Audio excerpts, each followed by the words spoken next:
একটা মেয়ে যখন সংসার ছেড়ে চলে যায় তখন শুধু কি তার শরীরটা চলে যায় নাকি মনটা চলে যায়? আর দুটোর মধ্যে কোনটা আগে চলে যায়? শরীর চলে যায় না মনটা চলে যায় যখন সেই সংসার ছেড়ে চলে যায়? বলতে পারবে কেউ? আমি বলছি। একটা নারী ততক্ষণ পর্যন্ত সহ্য শক্তির পরীক্ষা দিতে দিতে দিতে থাকে। যখন তার ধৈর্যের পরীক্ষার বাঁধ ভেঙে যায় তখন সে তার ওই জায়গাটা থেকে চলে যেতে চায়। সে নিজেকে মুক্তি দিতে চায়, বা হয়তো অন্য কেউ। কিন্তু এই মুক্তির পথটা কিন্তু অতটা সহজ নয়। আজ বললেই আজ যাওয়া যায় না, কাল বললেই কাল যাওয়া যায় না। মেয়েরা বিশেষ করে মানে পার্সেন্টেজে বেশি এরকম মানুষ, এরকম মহিলা, এরকম নারী বা মেয়ে যারা অনেক দিন ধরে কোনো রকম কোনো কষ্ট সহ্য করতে করতে একটা চাপা গোঙানির মধ্যে দিয়ে যেতে যেতে তারপর যখন তার দেওয়ালে পিঠ ঠেকে যায় তখন সে সেই সংসার ছেড়ে বেরোতে চায়। তার আগে নয় কিন্তু। তার মানে বুঝে নিতে হবে যে সংসার যখন ত্যাগ করছে সেটা কিন্তু নারীর শরীর মাত্র, কিন্তু তার মন অনেক আগেই সেই সংসার থেকে উঠে গিয়েছে। সে মনটা উঠিয়ে নিলেও তার কর্তব্যটাকে কিন্তু উঠাতে পারেনি। সে স্বামীর প্রতি হোক, সন্তানের প্রতি হোক, শ্বশুর শাশুড়ি দেওর ননদ বা বাবা মার প্রতি হোক, এই কর্তব্যের একটা যে বেড়ি সেটা হাতে পায়ে তারা পড়ে থাকে। আর এই বেড়ি ছিঁড়ে বেরোতে পারে না। সেটা যতই সে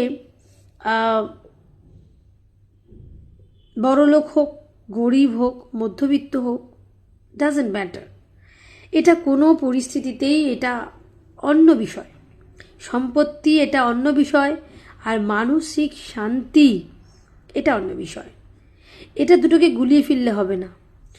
অনেক পয়সার মালিকও সুখী থাকতে পারে না, আবার অনেক কষ্টের মধ্যে চলা মানুষরাও কিন্তু দিন আনি দিন খাওয়া মানুষও কিন্তু দিনের শেষে খুশি থাকতে পারে।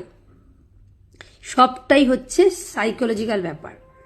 তুমি কি পরিস্থিতিতে খুশি রাখবে বা খুশি থাকবে সেটা সবটাই ম্যান টু ম্যান ভ্যারি করে। এটা পরিস্থিতির জন্য কিচ্ছু না। তবে হ্যাঁ, দিনকাল থাকলে সেখানে মানুষের সব রকম চাহিদাই থাকবে, সব রকম। কিন্তু এরকম কোনো নারী দেখতে পাবে না যে কোনো একটা কিছু পায়নি বলেই সে সংসার ছেড়ে চলে যাবে, বা তার কোনো ইচ্ছা পূরণ হচ্ছে না বলেই হঠকারিতার বসে সে সংসার ছেড়ে চলে যাবে। এটা কিন্তু একদমই পাবে না তোমরা। খুব যদি rare case extra marital life যদি থেকে থাকে কারুর, তাহলে করতে পারে। তবে সেটার পেছনেও লজিক আছে। কেউ শখের বসে চলে যায়, কেউ বাধ্য হয়ে চলে যায়। তো আমরা কিন্তু চলে যাওয়াটা দেখি। একটা এক্সট্রা ম্যারিটাল অ্যাফেয়ার আমরা যখন শুনি কারুর সময়, বা কারুর থেকে শুনি, বা কারুকে করতে দেখছি, তো তখন আমরা ঝট করে জাজ করে ফেলি। এই বউটা ওর সাথে রিলেশনশিপে রয়েছে, এই ছেলেটা ওর সাথে রিলেশনশিপে আছে, বাড়িতে বউ থাকা সত্ত্বেও কিংবা বাড়িতে বর থাকা সত্ত্বেও। আরে বাবা, সবসময় সবাই ভালোর জন্য যায় তা নয়। অনেক সময় হয় যে সেই দম্পতি, সেই মানে পুরুষ বা নারী একে অপরের প্রতি সন্তুষ্ট নয়। সেটা যে কোনো কারণে হোক, মানে সেটা শারীরিক হতে পারে, সেটা মানসিক হতে পারে, সেটা জৈবিক হতে পারে। বিভিন্ন কারণে সে সন্তুষ্ট নয় বলেই সে তখন এক্সট্রা একটা খুশি থাকার একটা রসদ সে খুঁজতে থাকে। এবং যখন সে সেটা খুঁজে পেয়ে যায় তখন সে সেই আগের বাঁধনটা থেকে ছেড়ে বেরোতে পারে বা বেরোতে চায়। তার আগে অবধি কিন্তু সে দুটানায় থাকে, যে একটা সম্পর্কে সে রয়েছে আর আরেকটা সম্পর্কে সে যেতে চাইছে বা ঢুকে পড়ছে। তখন কি করা যায়? কোনটাকে বাঁচবে, কোনটাকে ছাড়বে? তো এই সিচুয়েশন আমি বলবো, যাদের এরকম সিচুয়েশন রয়েছে তারা পরেরটাকেই চুজ করো। কারণ যদি আগেরটা চুজ তোমরা করো বা আগের পরিস্থিতিতে তোমরা যদি ভালো থাকোই, তাহলে পরের পরিস্থিতি তৈরিই হবে না। কারণ পরের পরিস্থিতিটা বা এক্সট্রা ম্যারিটাল মানে এটা লাইফটা তখনই তৈরি হয় বিশেষ ক্ষেত্রে যখন সে যে ম্যারেজটায় সে রয়েছে সেটা থেকে সে খুশি নয়। সেটা শারীরিক মারধর হতে পারে, তার জৈবিক চাহিদা না পূরণ করলে হতে পারে, তার সাধারণ যে নিড, যেগুলো বেসিক নিড, সেইগুলো যদি পূরণ না হয় সেটার জন্য হতে পারে। অনেক কারণে সে তখন মুভ করতে চায়। তো এই ভেতরের যে না বলা কথা, ভেতরের কষ্টটা সে কিন্তু বলতে পারে না।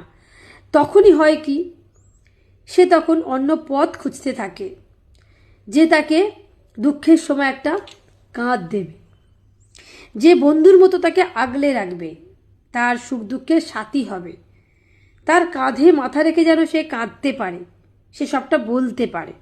এরকম মানুষ তার তখন দরকার পড়ে। কিন্তু মানুষ তো যেটা চোখে দেখে সেটাই বিশ্বাস করে। মানুষ কি দেখে, যে ওই বাড়ির বউটা ওর সাথে চলে গেল, ওই বাড়ির বউ ওর সাথে ঘুরে বেড়াচ্ছে। আরে বাবা, এটা দুয়ে দুয়ে সবসময় চার হয় না। দুয়ে দুয়ে সবসময় চার হয় না, দুয়ে দুয়ে মাঝে মাঝে পাঁচও হয়। আর তার উদাহরণ হচ্ছে এটা।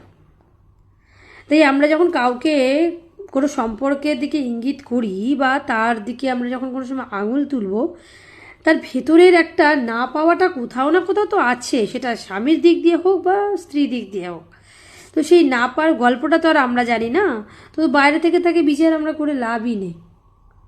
তবে এরকম মানুষ আবার আছে যারা স্বামীর থেকে বা স্ত্রীর থেকে সম্পূর্ণ সহযোগিতা পেয়ে, সম্পূর্ণ ভালোবাসা পেয়ে, সম্পূর্ণ চাহিদা পূরণ করার পরেও তারা এক্সট্রা ম্যারিটাল অ্যাফেয়ার্সে চলে গেছে। সেটা কিন্তু অভাবের বশে নয়, সেটা একান্তই স্বভাবের বশে। কারণ তার স্বভাবটাই খারাপ, সে একটাতে মন জুগিয়ে চলতে পারে না, তার 10 জন চাই। আর এইরকম মানুষ কিন্তু এখন দিনে দিনে বেড়ে উঠছে বন্ধুরা, কি তাই তো?